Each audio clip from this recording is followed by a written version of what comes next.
aggressive and you've got that kind of mindset, and that this is what we're going to do, this is what I want to see, but then the only time you really practice running and offense and stealing and so forth is at the end of practice, it's probably not going to sell it all that well.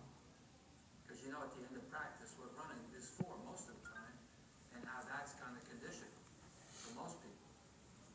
That it's conditioning. It's not an offensive mindset. So I'll talk a little bit about that. So everything's changed now to where, since they're, these ball shots are tough to come by these days, we got to bump more. Right? We got to bump more. Speed becomes much more important. And you got to create runs. More so. Okay? So we got to get down the line faster. I know we're recruiting guys that get down the line faster. We're recruiting guys that, they don't need to be told to bunt. They need to show that they're going to bunt and beat something out. I know that's what they're not easy to come by. Okay? But it has to be, that has to be part of the game. So I want to talk a little bit about the mindset in attacking the running game. No offense to the third base coaches or first base coaches in the room right now, but as a pitching coach, you know how this stuff works, right? So this is the sabermetrics of baseball. It's the sabermetrics of the running game. Your player gets on, right? This is what's happening. The offensive mindset, and I don't blame them. I don't blame them. You got to show you can defend it. Your guy gets on, and the first thing we're doing, if you're the third base or first base coach, they're doing it in the dugout too, in charts. First thing you do is, what's his time to the plate? First thing you do. So that's the first part of the equation. The second part of the equation is, if you haven't had a scouting report, is that during infield, outfield, you probably made sure that in infield, outfield, you saw what, arm strength the catcher has, and what his pop time looks like, and that becomes the second part of the equation, right? So you start to add both of those numbers. Now, if you have a real good offensive mindset, you also know that that runner you have at first base, that if he has a normal read that you teach, you also know that he is 3.35 seconds to second base from that lead.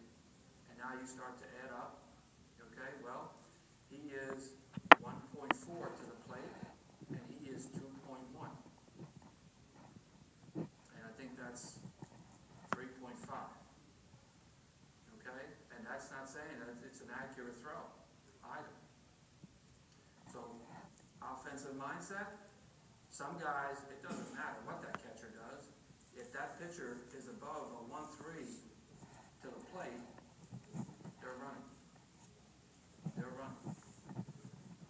And again, for a pitching coach, if we're teaching attack the running game, you better know what an offensive game mindset is about and how it works and how they're going to attack it. Okay? Because then you can defend it.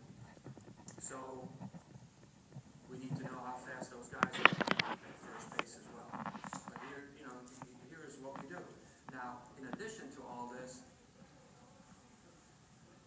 there's an awful stealing is legal. The only problem I have is when someone's cheating. That's a different story. To get signs, that's a totally different story. And that brings out the Italian in me. I have no trouble with that.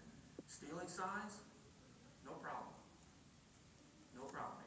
If a pitcher is not smart enough, or if he's not coached well enough, okay, to high grips and stuff, if you're letting other people know what you're throwing so they can pick breaking ball more often than not, well, that's entirely on you. That's a coaching issue, but if someone, if a third base coach or a first base coach is overextending themselves to pick up signs, that's pretty unprofessional. And, but it happens. It happens. And the reason it's happening is why? That everybody wants every edge they can get. Again, on the offensive mindset, certain runners, all right, guys that, as Coach Shep used to say, that guys that have larceny in their heart. They have larceny in their heart. I mean, they want to steal. They want to steal. As they get out there, they're also being taught to peek. While they're looking at the pitcher, they're also being taught to peek and see if they can pick up breaking ball. Okay, so there's an awful lot of things going on. The third base coach is looking in the glove and see if he can pick up breaking ball. Okay, they're looking at the catchers to see if he gets into a little bit of a blocking, kind of gives some things away. There's a lot of stuff going on. So, and then once, you start showing that your guy is 1-4, 1-5, 1-6, you have no chance. No chance. It doesn't matter if Johnny Bench is back there. It won't matter. Okay? So, yeah, that's when coaches start to get really, really aggressive. Okay? So we have to be aware of all those things. Stopwatch is important. If you know, I mean, aren't we teaching dirt ball weights now more than anything? Some are better than others. So if there's a dirt ball, some guys, hey, if that ball's in the dirt, we're going today. This guy's best pitch is a breaking ball. He doesn't command it that well. A lot in the dirt, guess what? We get on, we have to be active on the bases and take advantage of it. Last year, we had a young man with exceptional breaking ball, having a tough time trying to command it in the 12th inning or so at Tennessee. Game tied, 1-1 or 2-2, I believe. Okay? I believe it was a walk, a breaking ball in the dirt to second, a breaking ball in the dirt to third, and a breaking ball to the backstop for a 3-2 loss. Some of that is on the catcher as well. But that's the offensive mindset. Okay? And we have to defend that. Okay. Catcher is part of that equation. For us, and I'm talking about when we talk about the building a pitching staff, it starts, for me, it always starts with the catcher. It always starts with the catcher. But we need to do a good job of making sure that we work first base really well, okay? That we keep them at first so that we always have a chance at a double play, okay? And that when they do go, that our pitcher is doing his part in that equation, getting the ball to the plate quick enough so the catcher has a chance to throw him out, okay? So that's part of that equation. Now, the attacking mindset is, that's what we practice, and we practice it often. And if we're catching guys stealing, or if guys are successful, that's always part of the post-game review for us. Okay? It's constantly being talked about. The watch isn't only for the third base and first base coach, it's for the pitching coach as well, and it's for a manager to see how quick we are to first base and how quick we are to home plate. Our goals, okay?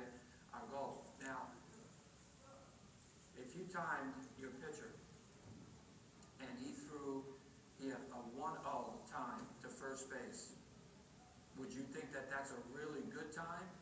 Is that an above average time? Is that an average time? Or is that below average? Below average? Okay? If you're 1-0, it's pretty average. You're not going to pick anybody off unless it's a really bad base runner and he has no concept of how much of a lead he just got. With a 1-0. So our goal is to be quicker. We need to be under a 1-0. Okay? So a lot of what we teach is not only different looks, but we're looking to pick the first base in less than 1-0. A really good move is 0.8. 0.8. Okay? Now, the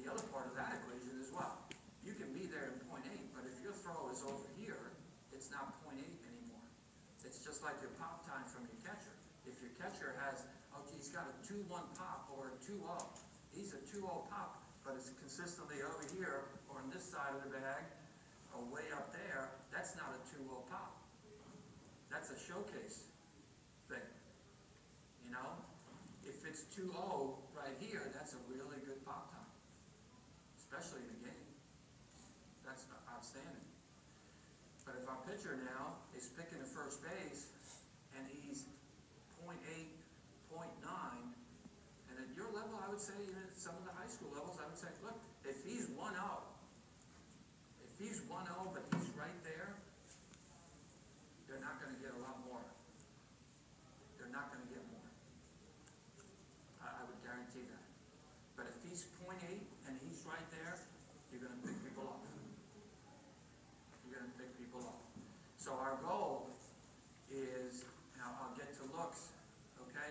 Our goal is that when we pick the first base, okay, we got to be better than 1-0.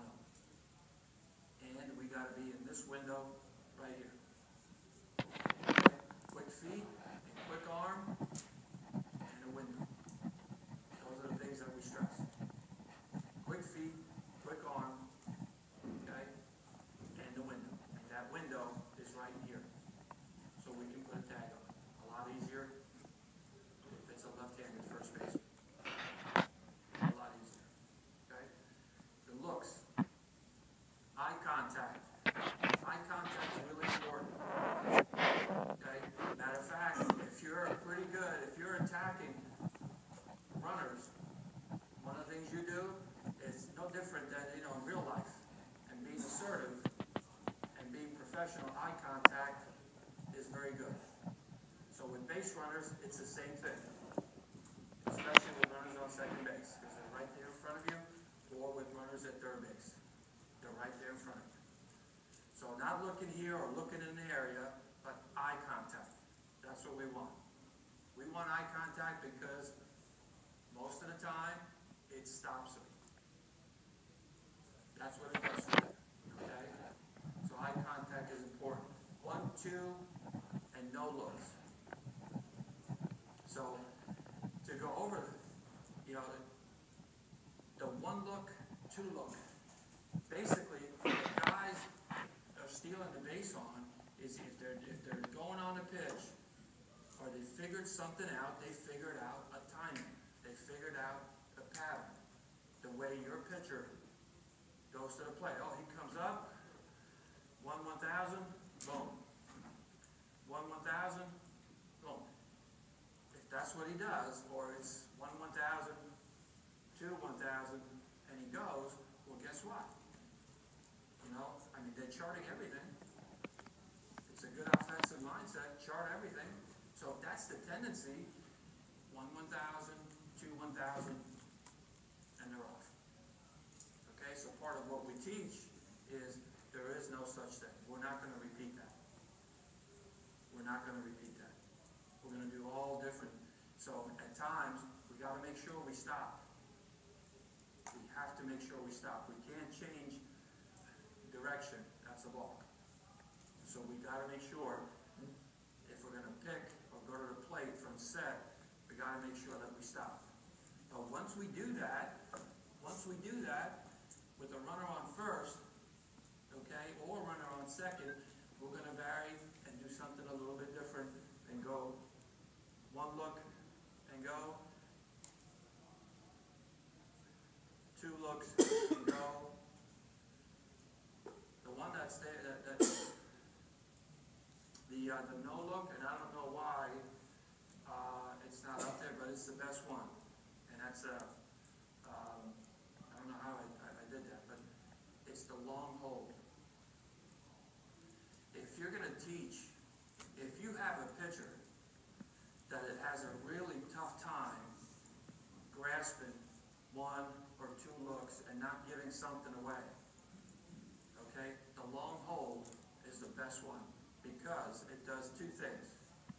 Okay, the longer you hold them, 1/1000, 2/1000, 3/1000, the longer you hold them, the more on his as he knows he is, the more he sits there, okay? But I think you're also accomplishing that that guy at the plate isn't all that comfortable either. He's not liking it. As a matter of fact, he's about to call timeout. So you're accomplishing two things. One, the runner at first, okay? He can't, if he takes off and you're in long, you step off, obviously, and make a throw. The batter, with the long hold, he's sitting there, he's thinking about a timeout, he's thinking about it, and then we go to the plate. And it's one of the best ways to deal with runners. But you have to vary that, and we practice that. The no look I really like. It's not, we don't do it all the time, but we're going to do it. And so with runners at second base, we have typically 5 minutes. One look, and we go. Catch your guys. Don't have one look at the plate, and then go, because they're going to steal it. It's one look, pick up, and go. The same thing with 1 and 2, pick up and go. In that sequence, there's a really good time to learn how to do no look, okay? Because you're here, okay, he's waiting for you to go see him. Make sure you come to a stop, and you go. And you go. So earlier I talked about good pitching. Good pitching is about being unpredictable. Good pitching is about a hitter standing up there, and he has no idea what's coming because you've thrown everything, something different on the same counts or different counts. And it's no different when it comes to base runners. They're seeing 1 look, 2 looks, no look, okay? And then in addition to that, we've got, and again, they're expected. This is part of the expectation is we are aggressive against, and it's not just the pitchers buying into this. It's not just the pitchers. The guys that I make sure have bought into it, okay? Catcher, middle infielders, okay? Really all the infielders, but especially middle infielders because we've gotten really good at getting guys at second base. That's the easiest place to pick somebody off. They need to be actively calling for daylight, for spin, inside move, and so forth. The catcher needs to take control, okay, and call catcher control picks. Absolutely. We practice it so much that the guys are confident, and then they do it on their own. You know, it's one thing for it to come from the bench, a verbal or a sign of some kind, but it's another when your guys feel really good about it. So, a good move, a best move, below 1. Below 1 to first base. Quick feet. Slide step, not something we do on a regular basis. It's infrequent. Slide step is for that above average runner, 40 steals, 35, 45, 50 steals. You know he's definitely running. We're going to utilize some slide step. Step off, okay? A hard step off at first base. We do this twice. This is more a psyche kind of thing. And again, in attacking it, is a hard step off with a runner on first. He's diving back. 2 minutes. You want him diving back. You know, hitters trying to get into a pitcher's head. Well, we're trying to get into a runner's head. You want him diving back. At second base, on his own. On his own. Part of what we do is a hard spin and turn. Hard spin and turn. There's no infielder there, but the runner's diving back. When we do it right and the way it's requested to be done, okay, and when you demand it to be done, it's going to be a hard step off, guys are diving back. Okay, a hard spin, guys are diving back. Long hold, I guess I did get it up there. Okay, and the hard fake. It's one way, you know, when you got certain runners getting a little bit more, and the infielders, if the infielders are not putting something on, our pitcher knows ultimately responsibility is with the pitcher. in dealing with that runner. So he knows to step off hard, okay? Hard fake. All those things, if you're doing those things, okay? And again, this is most of what we do. Catcher control, really important. And the one pick that, become really popular, one of our guys was doing it on an ESPN commercial, showed our best move to second base. I'm watching the All-Star game about 3 years ago. The local kid from Lenape, Sean Black, is doing a commercial for ESPN, just baseball and having fun, and he shows our no-look pick to second base. That was the commercial. I got texts from all our guys all around the country, Coach, how's it feel for your pick to be on national TV now? Everybody End of session. What you do. 5-minute break. No look picks. Catcher control. Okay? Catcher gives you the sign. He's paying no attention. He's getting off. He's getting back. Okay? And if he does it early, no look pick, especially, younger levels, it's a great pick. You can have a lot of fun with it. Once you start picking a couple of guys off, guess what? Shortstop wants to put it on. The catcher, he wants to put it on. The pitcher wants to do it. The pitching coach wants to do it. Okay? But it's the mindset. It's got to be the thing you like to do, and it's got to be the thing you like to do.